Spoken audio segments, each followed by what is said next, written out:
I've been a fan of my next guest and his work for a long time. When I was trapped in the bowels of the corporate world, he was one of the people I turned to for sanity, because even then I understood that what the media was telling us and how it was telling us what it was telling us was really off, and that we really needed new compass settings and so on, for and new stars to steer by, and for to understand what's going on in the world. So that was some time ago. So I've been following him for a while now. Jeff Cohen is he or was founding director of the Park Center for Independent Media at Ithaca College. He founded the media group FAIR, Fairness and Accuracy in Reporting, in 1986, which is something I've been following for a while, and co-founded the online activist group Roots Action in 2011. He's co-produced a number of documentary movies, including The Corporate Coup d'etat. He is the author of Cable News Confidential, My Misadventures in Corporate Media. He was a commentator at a number of channels, and was a senior producer of Phil Donahue's show, if you remember that, which maybe we'll get into as well. So after that long introduction, Jeff Cohen, welcome to the program. Great to be with you, Richard. Well, listen, let's start with this. As you and I record on Wednesday, been following the media for a long time, including going back to my 20s, I guess. And to be honest, at times it makes me question the theory of evolution. It just seems as if some of the transparent lessons we should have learned from the Vietnam War, from the Pentagon Papers, from some of the absurdities, overhyped media absurdities. I'm concentrating here on military and foreign policy issues like the so-called war in Grenada, up through the present. It seems to me that if anything, while maybe interesting stories get through now and then, it seems to me that our coverage of matters of war, of so-called national defense, of military spending, of foreign policy, global competition, as it's put, it seems to me, if anything, we've devolved in the last 50 years. Am I overly cynical? No, I think the corporate media system, even when I think it can not get any worse, it does get worse. The coverage of the slaughter in Gaza is appalling. It's always through Israeli eyes, almost always. It's the message it keeps telling us week after week is that Israeli lives matter more than Palestinian lives or Lebanese lives. You can't watch the media content without coming to that conclusion. And so people always ask me, has it ever been this bad? And I said, not in my view, but it'll probably be getting worse. And the reason for that, and I know you're a structuralist, the reason for that is the corporate media system, the structure. Our system is more commercially dominated than almost any media system, certainly compared to European countries. It's always been that way. In other countries, broadcasting, radio, and then television was set up with a heavy public broadcasting center, which often raised the level of discussion. Private broadcasters would have to imitate public. In our country, it was set up from the beginning, and this was under Roosevelt in the 30s. The Federal Radio Commission basically handed over the broadcast system to corporations. It was heavily commercialized. And we've always had a media system dominated by commercial corporate owners and corporate commercial sponsors. And when you have a system that way, the content is going to follow from it. I always encourage people who watch the nightly news, and it's largely old people like me. You watch the nightly news on broadcast, I encourage people, don't just watch the news. count the commercials. There's usually 8 minutes of commercials in a 30-minute nightly news broadcast. And those commercials, the main sponsor is the pharmaceutical industry. Right. Other sponsors include Wall Street banks, oil companies. And so when you have a system that is where the executives and the journalists are paid by these giant conglomerates that own the media, that get their money from these powerful corporations that sponsor the news, you're probably going to end up with the kind of biased, pro-corporate, pro-militarist, elite content that we get. And it does get worse. And the media have been, frankly, they get more and more conglomerized into fewer and fewer hands. And that includes now the internet, where you've had conglomeration and monopolization happen faster in the internet era than it did in the era of railroad dominance or oil dominance. It's just these monopolies have formed in record time, and they have huge lobbying apparatuses in DC, which is why the media system just keeps getting more and more top heavy with corporate influence.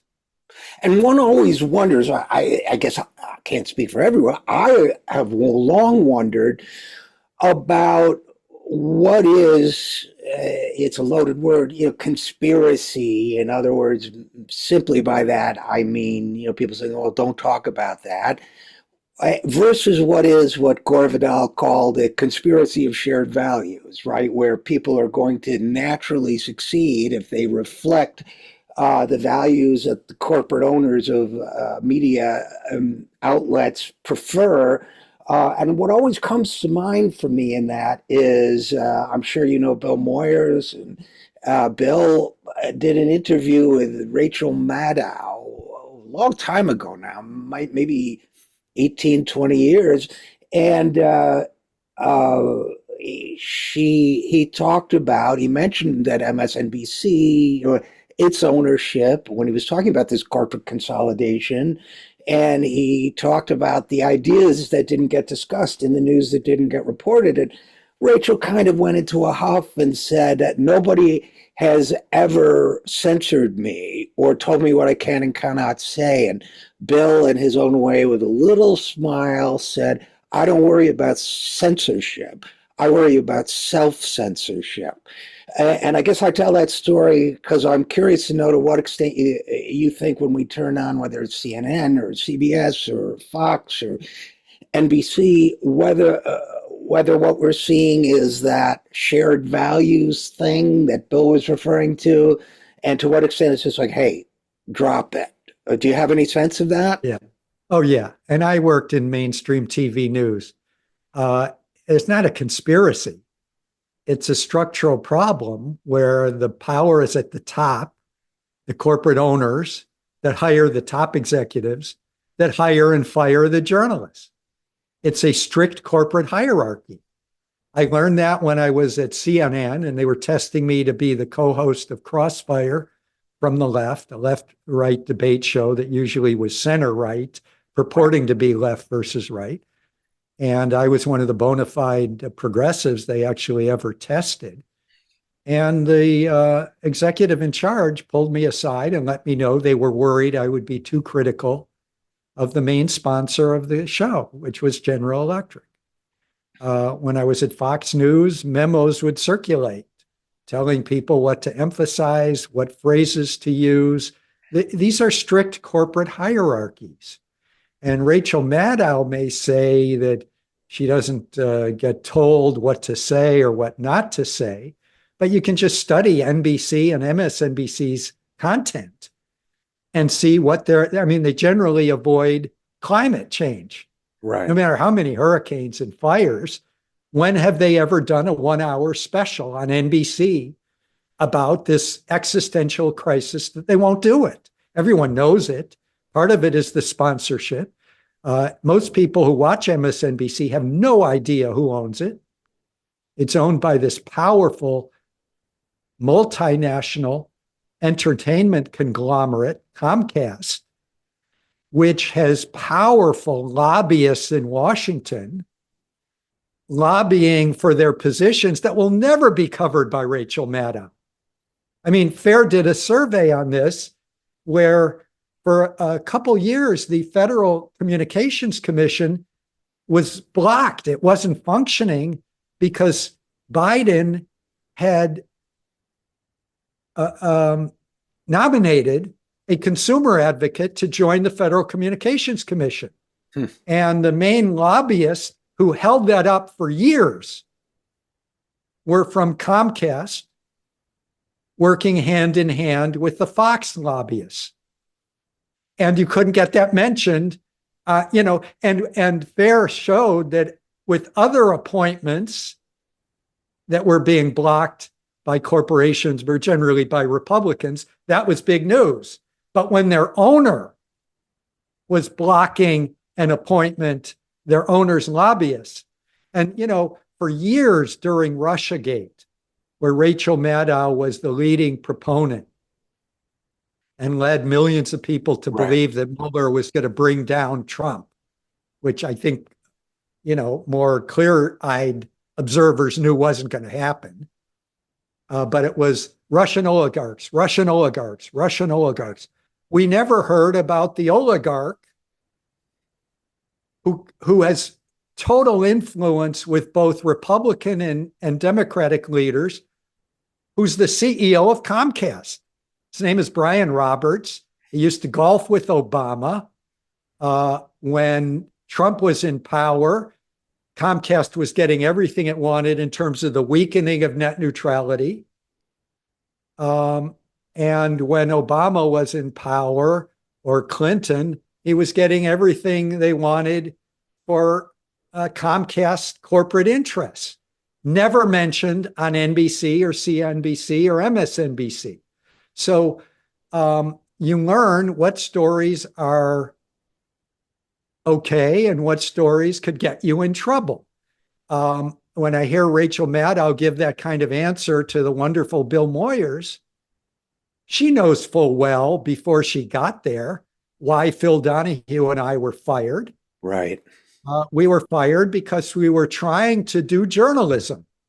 It was the crime of, everyone knows about, DWI. Well, we were JWI, practicing journalism, during wartime, trying to be independent. And they canceled us. Everyone knows it. The memos have leaked. It's not a mystery. We have the internal NBC memos. Their fear was he was putting on too many people saying that the invasion of Iraq would be a disaster. We were right. All of us were fired. None of us were rehired.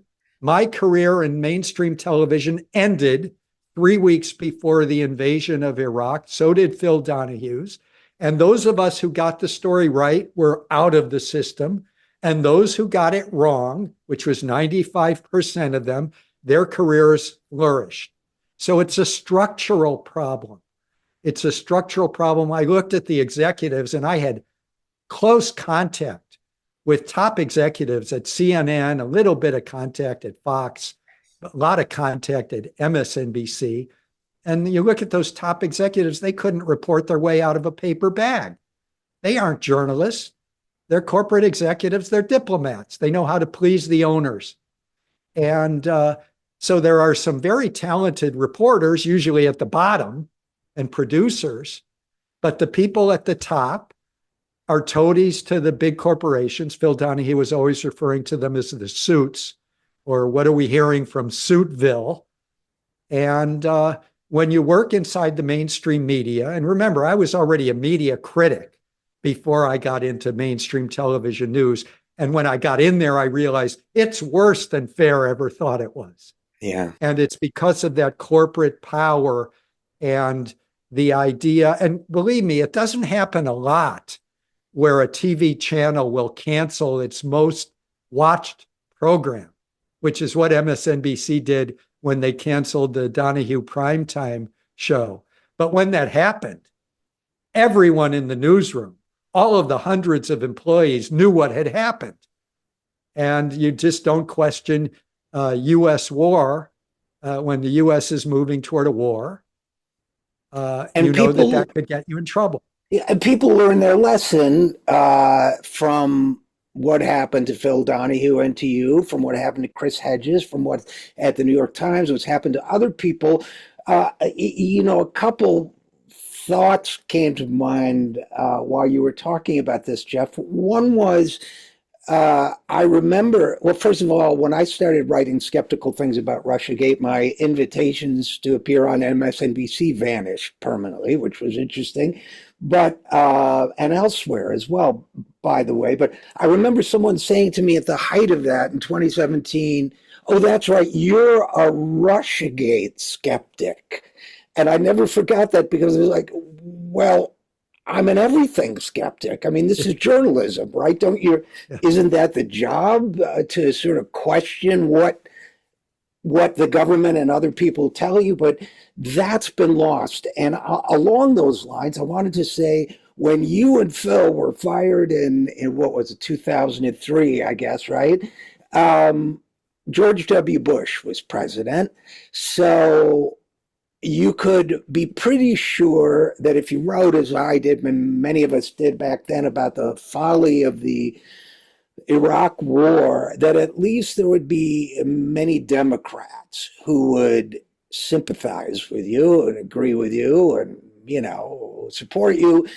But something interesting happened, I think, when Obama got elected.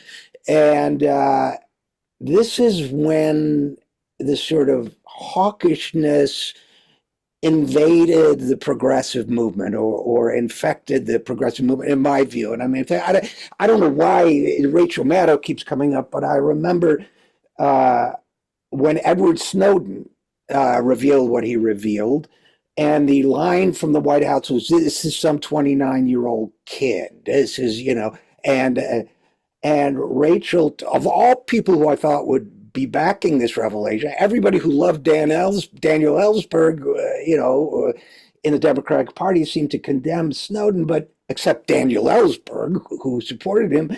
But she said, I just don't know what to think about this Snowden guy.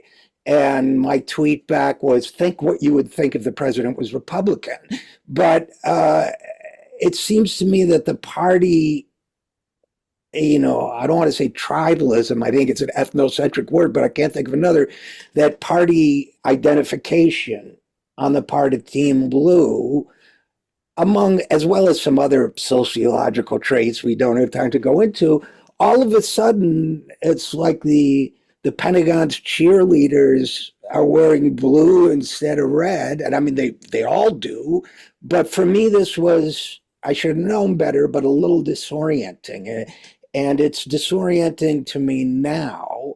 It was disorienting to me. I think that, and then I'll stop talking. But I think the election of Trump was an opportunity for intelligence, national security culture to, redirect the Democratic Party. But I think I don't know if you agree with my interpretation, but if you do, I feel that too has affected reporting, which is largely Democratic leaning. What do you think? Yeah.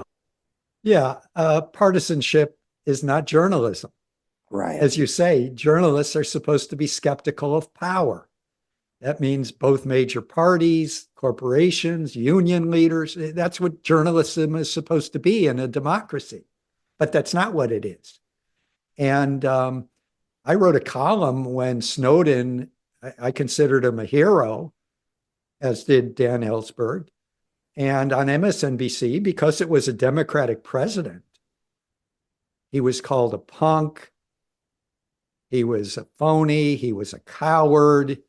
He should have come forward like Martin Luther King when he broke the law, he would let himself be arrested. It was crazy talk. And Rachel Maddow once did a whole segment. You mentioned, 29-year-old hacker. Obama had made a comment, I'm not going to be scrambling jets to bring back a 29-year-old hacker. In fact, Obama did. Right. Obama made sure that with the European allies, when they thought that Snowden was on the plane of the president of Bolivia, Right. Evo Morales, they brought the plane down. They forced the jet down. And Rachel Maddow did a segment about it, and her whole critique was, you shouldn't do that to the allies unless you have your facts right. And Snowden was actually on that plane. I mean, that's not a critique. No, that's And yeah, no, that's shocking. I didn't know that. I did remember the statement because what I noted about it at the time was that Snowden had already turned 30, but yeah, that it sounded better in yeah, the, to the ears of Obama and his right. speechwriters to call him a 29-year-old made him seem more And he was hardly a hacker. He was a whistleblower. He right. took documents that didn't belong to him that were astounding and gave it to journalists. He picked out very independent journalists because he didn't trust the New York Times. And it's very similar to what Ellsberg did. But you're right. The other party, the Democrats are in power. I mean, we have this spectrum, a corporate spectrum. I've always said we have a media spectrum in our country from GE to GM, from General Electric to General Motors. It Right. goes from the corporate center or one baby step left of center, the far right. That's your corporate media system. And, when I was on the inside, and I've heard so many myths about the US media. And one of them is that all they care about is ratings. No, they care about not offending their corporate owners and sponsors first, ratings second. How do we know that? They canceled their most watched program on MSNBC that I was a senior producer of, The Donahue Show. It matters to them what the content is, even if that brings down the ratings. On our show, everyone knew, Democracy Now! Was taking off during the 6-month run-up to the invasion. They wouldn't let us put people on the air where our ratings would have soared. They were more interested in protecting corporate profits, preventing MSNBC from offending the Bush administration. That was their main goal. And ratings were secondary, and I could prove that point another way. I know you were totally involved in this period, and so was I. The rise of Bernie Sanders in 2015 and 2016, and then continuing 2019 and 2020. And he's got a huge youth movement. And the mainstream pollsters keep saying that people under 35, people under 40, we ask the question, do you think the US political and economic system would be better if it was more socialist? Right. And people in that age demographic were through the roof saying yes to socialism. And if this happy myth about capitalism and corporate media, we give the consumer what they want. The consumers are in charge. If they, we capitalists, we will trip over each other to provide the consumer with what they're demanding. Well, when I was at MSNBC and before that at other places, what was key wasn't just your total viewership.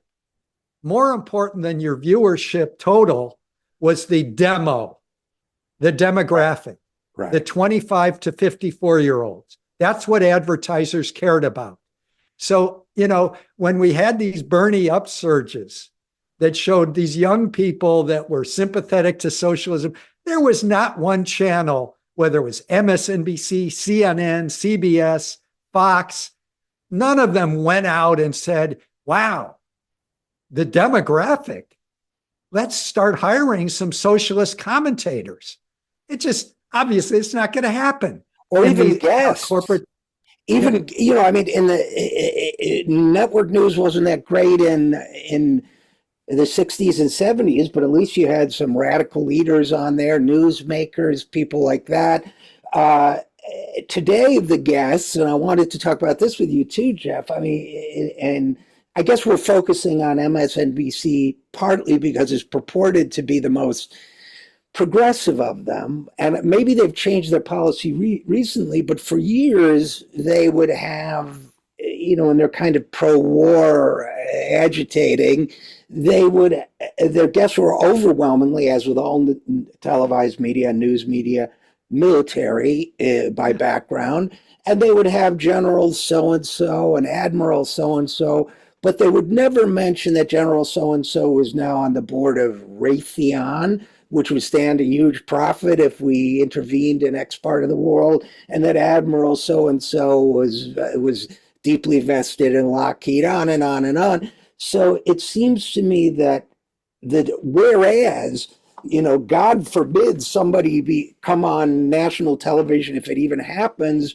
that has family in Palestine, you can bet that's going to be brought up as a conflict of interest.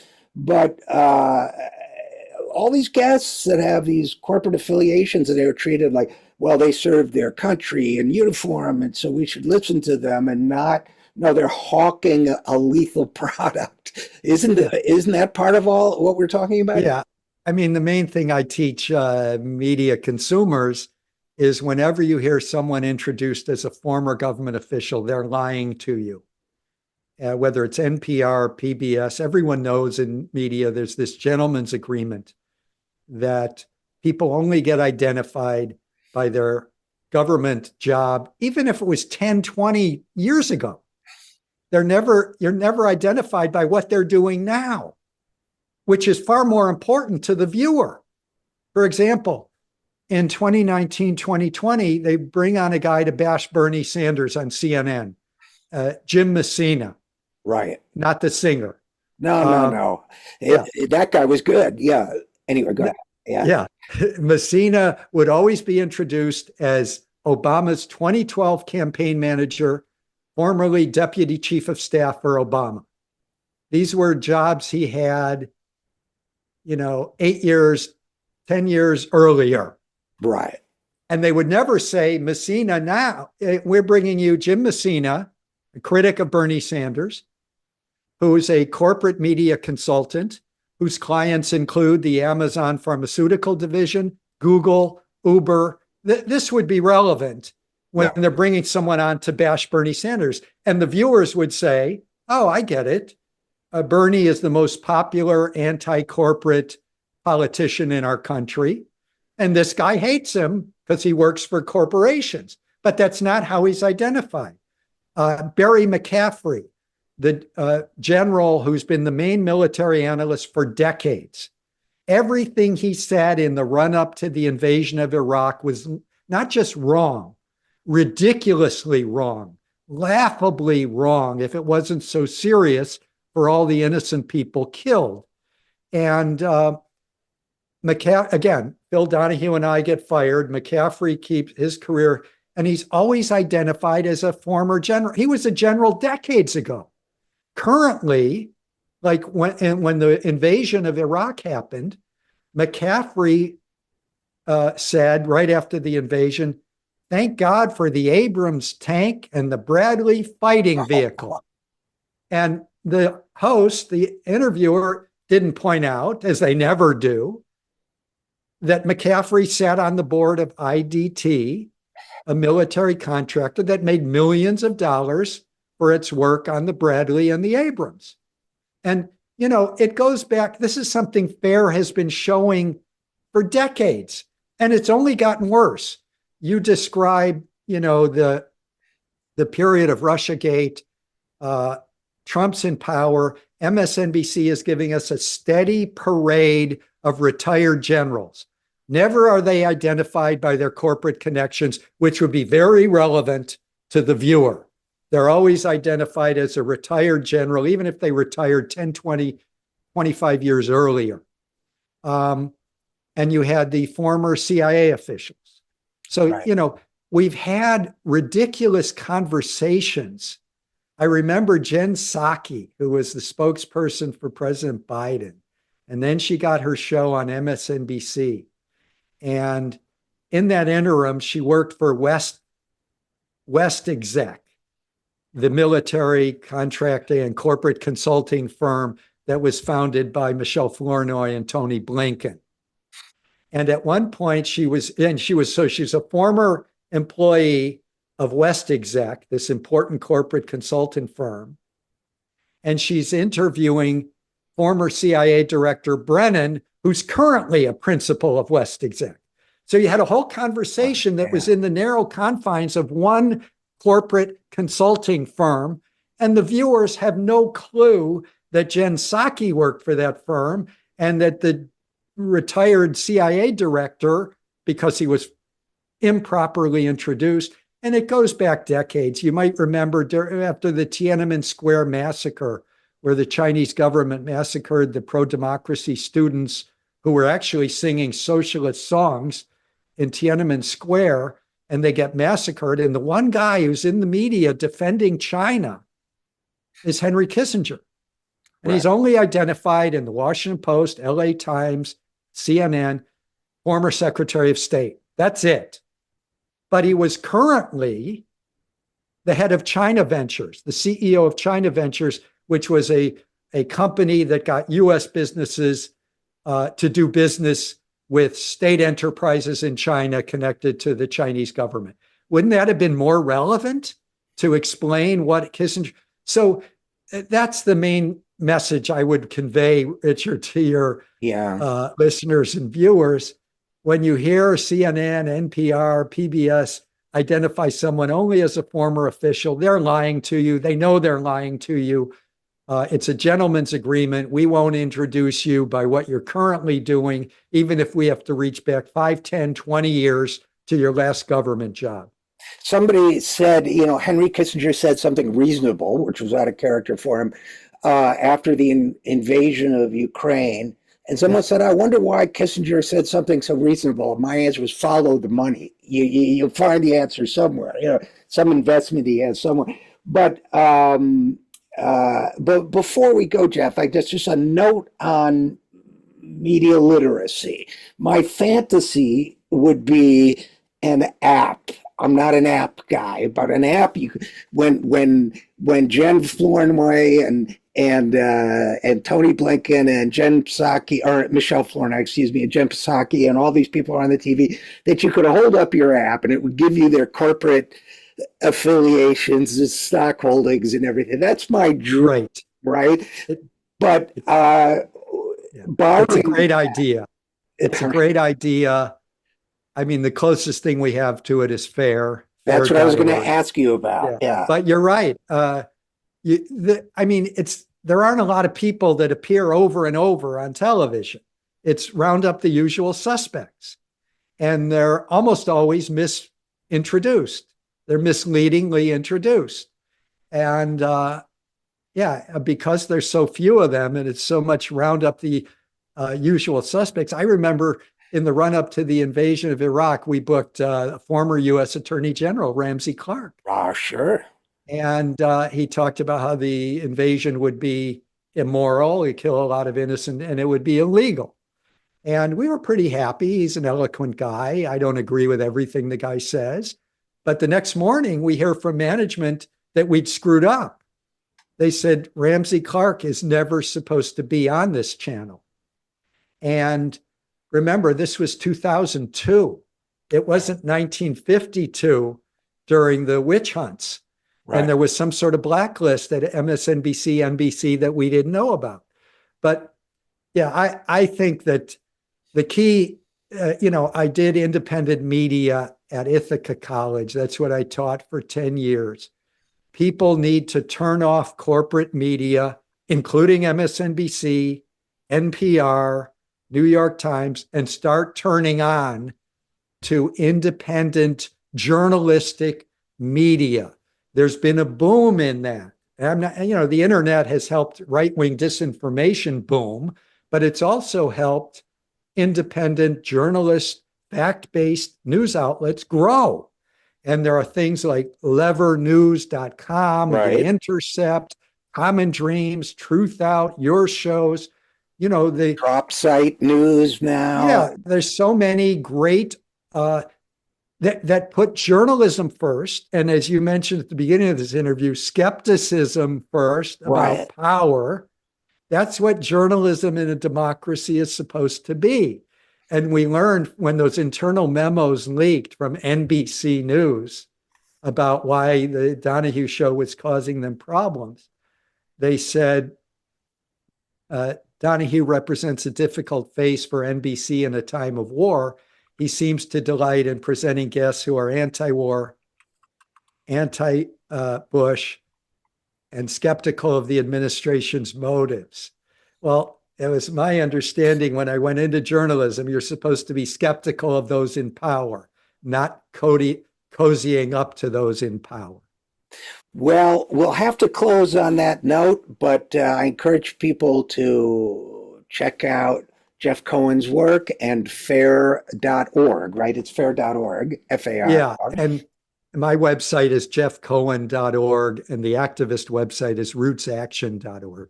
Excellent. Well, Jeff, thanks for all the great work, and thanks for coming on the program. Thank you.